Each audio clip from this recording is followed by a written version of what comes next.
Hello everyone, welcome to our channel Learning is Everything. Now we will talk about the term which we left there discuss later, resistivity, right? Resistance and resistivity are very much related. Resistance talks about the resistance of the conductor whole. The conductor can be anything. It can be a copper, aluminium or gold or all metals. But resistivity talks about the nature of the material like resistivity of the copper, resistivity of the insulator, and resistivity of the semiconductor. It can be anything. So, how these two terms are related? For that, let us take the mathematical relation R is equals to rho into L by A, where L is the length of the conductor and A is the area of the cross section of the conductor and rho is the resistivity. It is also called as the specific resistance. So the resistivity is defined as the resistance of unit length and unit area of the conductor.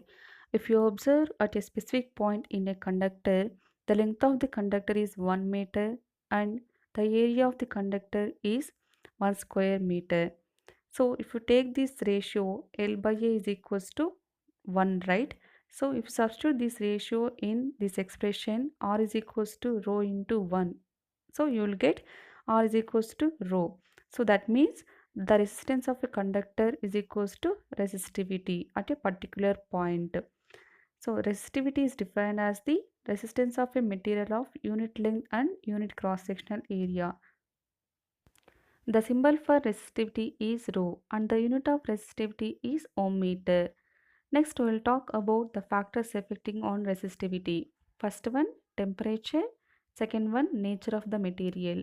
First, we will look at the resistivity variation with temperature in only metals.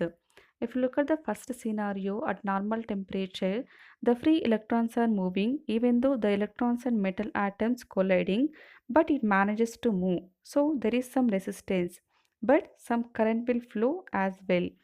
In the second scenario, when you increase the temperature, the metal atom starts vibrating and colliding in different directions. So, due to this, the more obstacles will happen. Due to these obstacles, the free electrons cannot move. So, we may conclude from this example if the temperature is increases, then the resistivity also increases. Next, we will talk about resistivity variation with temperature in non-metals.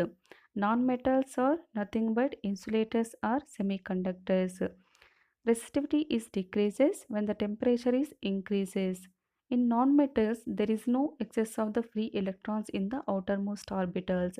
The free electrons are tightly bonded together, so they won't conduct the electricity.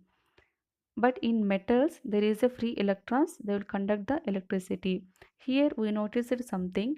In metals, if the temperature is increases, then the resistivity also increases. In non-metals, if the temperature is increases, then the resistivity is decreases.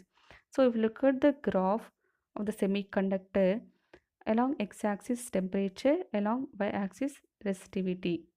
So if you increase the temperature, then the resistivity is decreases and the resistivity is different for different materials.